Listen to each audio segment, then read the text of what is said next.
Silahkan duduk. Gimana pembelajarannya di kelas aman? Aman, Bu. Tapi saya kurang memperhatikan teman. Oh, kurang memperhatikan. Berarti tadi karena sama orang fokus ya gitu ya di kelasnya. Ya, Oke, baiklah. Kalau misalnya Ibu boleh tahu, hari ini tujuan Mbak untuk datang ke sini itu apa Mbak? saya tujuannya tuh mau berkonsultasi mau ujian. Oh, konsultasi tentang masalah ujiannya gitu ya Mbak? Ya, Ya, boleh. Oke, sebelumnya mungkin kita bisa kenalan dulu ya Mbak ya. Kan kita mungkin memang sama kenal, tapi ada baiknya kita kenalan lagi gitu ya. Oke, mulai dari Mbaknya dulu untuk kenalan. Nama saya Naya, Naya, dari kelas berapa Mbak? kelas 9. Kelas 9. Oke, Mbak Naya, salam kenal ya Mbak. Bahkan nama Ibu Sahra, dan hari ini yang akan menjadi pendengar atau guru BK dari Mbak Naya hari ini. Oke, jadi tadi Mbak Naya bilang Mbak Naya itu mau berkonsultasi tentang kesulitan dalam menghadapi ujian ya? Iya, Bu. Seperti itu, baik. Oke, kalau seperti itu, mungkin hari ini kita akan melaksanakan konseling individu ya. Sebelumnya Mbak Naya sudah pernah konseling individu belum?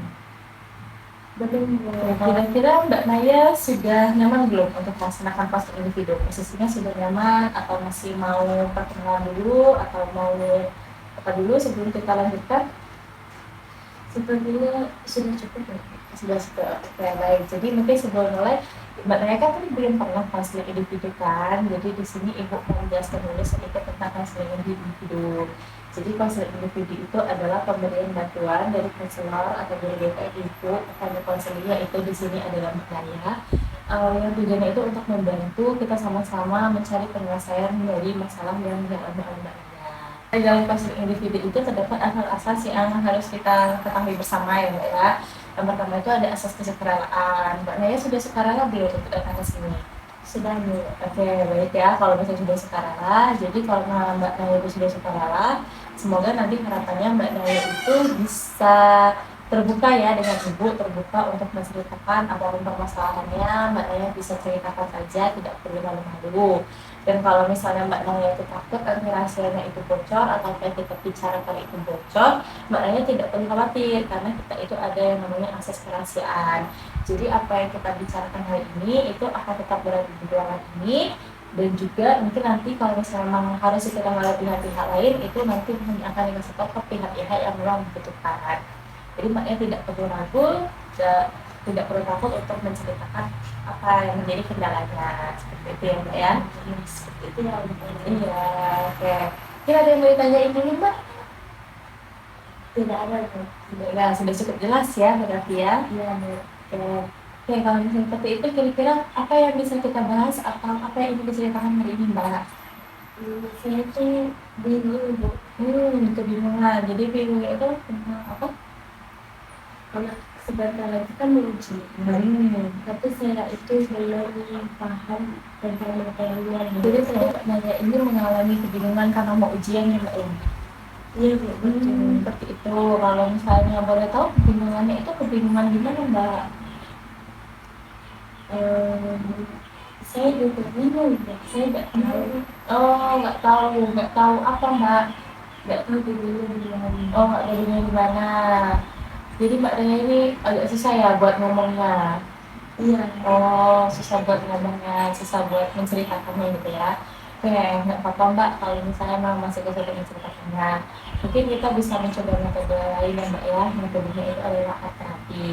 Jadi di sini tuh kita art terapinya itu art terapi menggambar.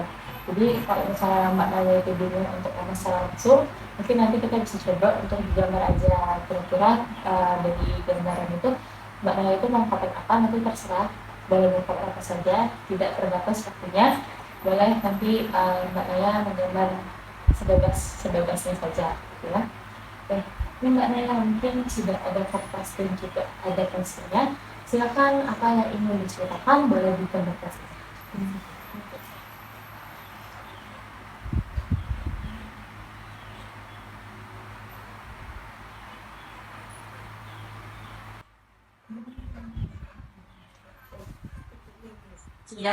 Sudah. Ya mungkin boleh Mbak Naya ceritakan. Jadi dari gambar ini ada gambar cemberut, terus ini ada gambar seperti ada papan terus ada tanda tanya juga angka 100 tapi angka 100 ini disana.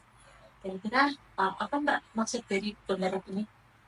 Jadi dari gambar itu saya merasa sedih karena saya tuh takut kalau terus dan saya belum paham dengan materinya. Saya masih bingung dan saya jadinya takut nilai saya itu jadi turun nggak 100 gitu, nggak sesuai sama yang saya inginkan. Oh, seperti itu ya. Berarti Mbak Naya ini kebingungan karena Mbak Naya ini masih belum paham materi yang dipelajari itu apa gitu ya.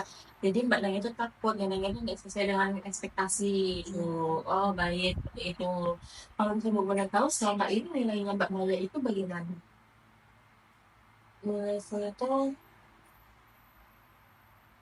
biasa aja bu. Biasa aja. Biasa aja itu maksudnya bagaimana Mbak? Di atas KKN atau di bawah KKN? Nilainya tuh pas-pasan aja. Pas-pasan. Jadi ada di KKN terus ya Mbak ya. Iya. Tuh.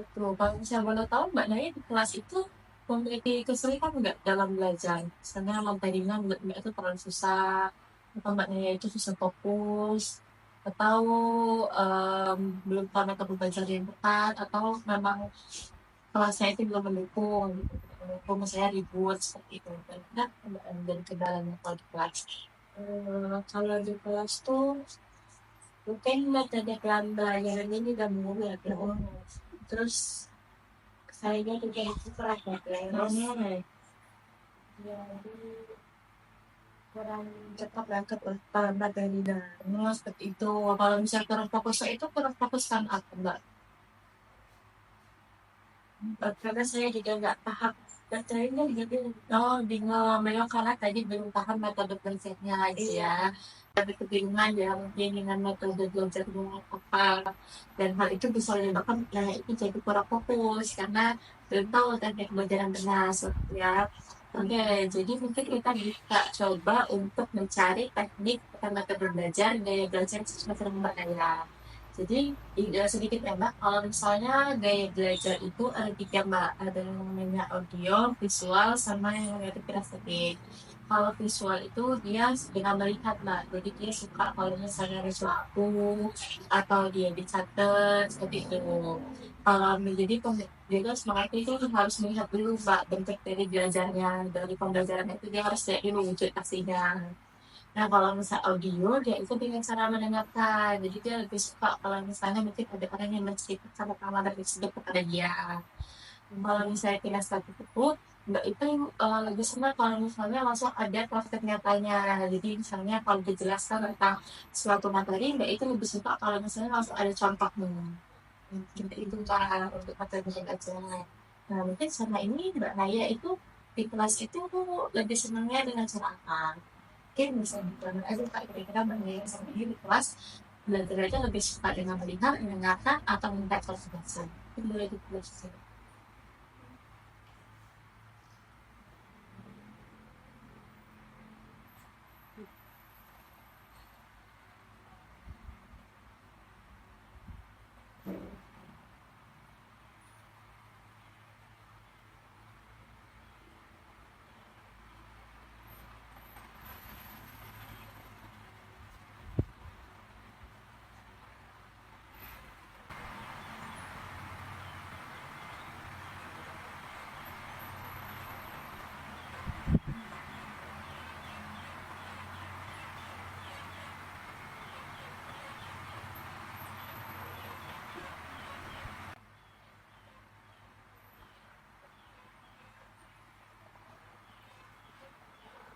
Seperti itu. Ini mulai ceritakan Mbak, kira-kira ini maksudnya apa?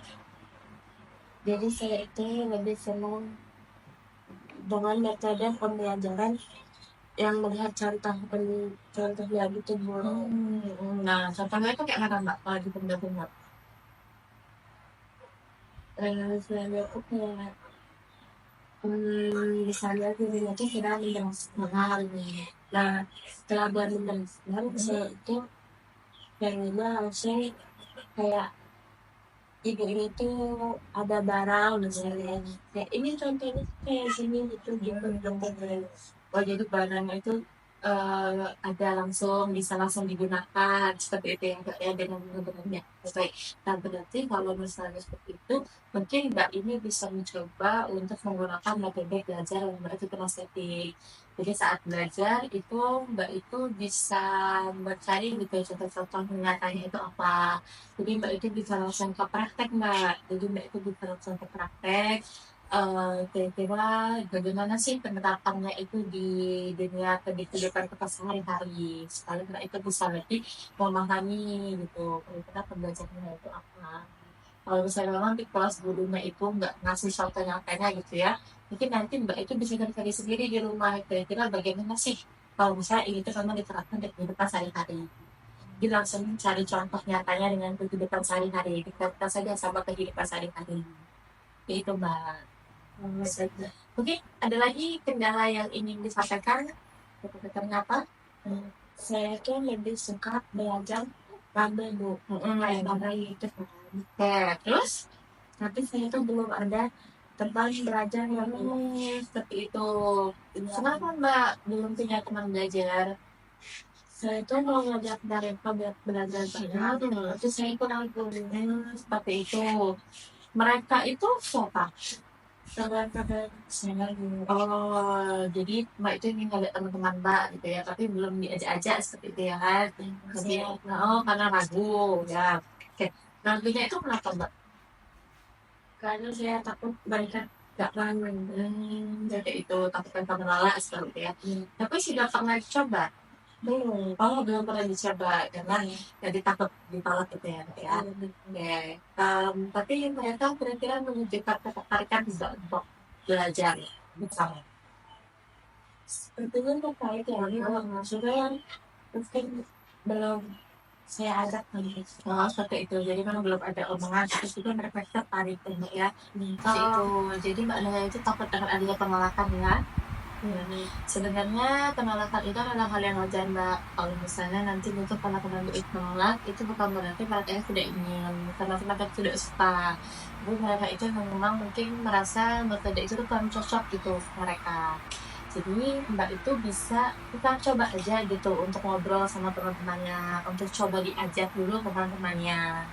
Jangan kita pikirkan dulu Mbak takut ditolaknya, tapi kita beranikan diri dulu saja gitu untuk mencoba ngobrol teman-temannya. Kalau misalnya memang teman-temannya tidak tertarik, Mbak itu bisa mengajak teman-teman kelasnya yang lain. Betul, jadi mungkin Mbak bisa ngajak nih di grup gitu kan ya, supaya ini belajar bersama seperti itu. Jadi kalaupun ada penolakan, Ibu berharap itu tidak menjadi halangan gitu untuk Mbak. Sudah aku kayaknya nggak akan mau untuk coba belajar sama teman-teman gitu. Jangan dijadikan halangan seperti itu. Oke, jadi bagaimana Mbak Naya mungkin ada lagi yang ingin disampaikan terkait kendalanya? Itu sudah cukup. Sudah cukup. Kalau misalnya Ibu boleh tahu, kira-kira langkah selanjutnya langkah apa yang ingin Mbak Naya lakukan untuk menghadapi kecemasan ujian? Boleh saya Bu, boleh, silakan.